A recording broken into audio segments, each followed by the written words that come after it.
तो कभी कभी क्या प्राय ही आप लोग को लोग बोलते ही रहते होंगे कि हरे कृष्ण मंत्र कर रहे हो, तुम्हारा मन नहीं लग रहा है, फायदा क्या है।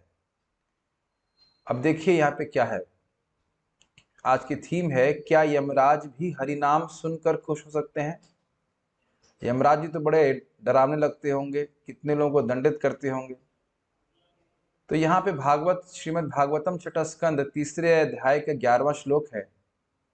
अजामिल की रिपोर्ट लेकर के जब यमदूत यमराज के पास गए और उन्हें केवल इतना बोला कि देखिए ये कितना पापी था अजामिल, और इसने अपने बेटे का नाम नारायण बोला, तो ये देखिए कि वो तीन चार दूत आ गए, बड़े सिद्ध पुरुष आ गए और उन्हें बचा लिया। कितनी खराब बात है। देखिए उस पापी को तो यहाँ पे आना चाहिए था, लेकिन वह छुड़ा लिया गया। वो देवर कंप्लीटली अनकॉन्शियस, वो बिल्कुल अचेत थे, उन्हें पता नहीं है कि वो नारायण नाम, ध्यान दीजिएगा, यमदूतों के द्वारा नारायण नाम अचानक निकल गया। भगवान की भक्ति से युक्त होकर के वो नारायण नहीं बोल रहे थे। तो इसको सुन करके यमराज जी बहुत प्रसन्न हुए और उसके बाद वह यमदूतों को कुछ बोलते हैं। तो खाली मैं ये बोल रहा हूं कि किस प्रकार से भागवत का श्लोक बता रहा है। खाली हाँ, उनको नहीं पता था कि वो क्या बोल रहे हैं, खाली ऐसे बोले अरे अजामिल ने नारायण बोल दिया और उसको लेके चले गए वो, या उसको छुड़ा लिया हमसे। क्रोध में बोल रहे थे यमदूत, लेकिन नारायण नाम सुनकर के महाभागवत यमराज जी बड़े प्रसन्न हुए। इसी पे श्रीला बादरायण रुवाचा, सुखदेव गोस्वामी कह रहे हैं, इति देवः स आपृष्टः प्रजा संयमनो यमः प्रीतः स्वदूतान् प्रत्याह स्मरन् पादाम्बुजं हरे। इति देवः स आपृष्टः, जब यमदेव यमराज जी जो देवता है, कैसे देवता है, प्रजा संयमन, प्रजा का संयम करने वाले हैं, बड़े स्ट्रिक्ट हैं।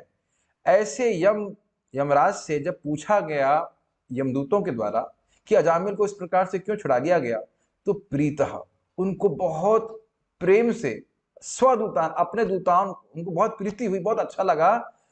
क्यों?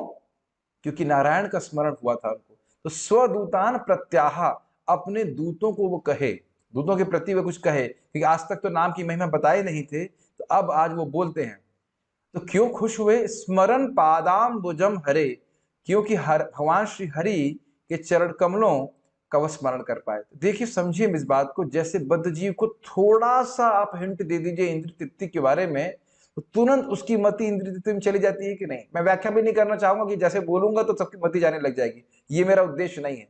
लेकिन थोड़ा सा भी इंद्रिय भोग के बारे का विषय हल्का सा चर्चा हो जाए तो तुरंत उसकी मति वहां चली जाती है।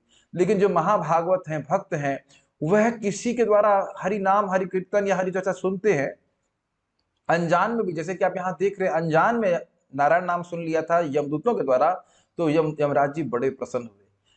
मैं पहले भी बता चुका हूँ, शिव जी कहते हैं कि यदि कोई रा बोलता है तो मैं उत्साहित हो जाता हूँ, कहीं वो माँ तो नहीं बोल देगा। इतना आशीर्वाद वे देवताओं का व्यक्ति को प्राप्त होता है केवल बोलने मात्र से।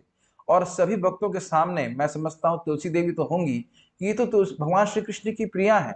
इसीलिए श्रीला प्रभुपाद जी कहते हैं कि जो व्यक्ति 16 माला का जब तुलसी जी के सामने बैठ के व्रत लेके करता है, इसमें अत्यंत आध्यात्मिक शक्ति है। आप समझ रहे हैं ना क्यों? क्योंकि हम बड़े अनकॉन्शियस हैं कि हम क्या कर रहे हैं, हरे कृष्ण हरे कृष्ण हरे कृष्ण हरे कृष्ण हरे कृष्ण हरे राम राम, ऐसा भी कर रहे हैं। लेकिन तुलसी देवी बहुत प्रसन्न हो रही हैं, भगवान कृष्ण बहुत प्रसन्न हो रहे हैं, और यमराज जी भी प्रसन्न हो रहे हैं, सारे देवी देवता प्रसन्न हो रहे हैं। तो बस आप लोग ये ध्यान रखें कि बोलते रहें, बोलते बोलते बोलते बोलते, ऑब्वियसली अगर श्रवण कर सके तो और अच्छी बात है, लेकिन बोलने मात्र से इतना आशीर्वाद हमारे जीवन पे आएगा। समझ में आई बात?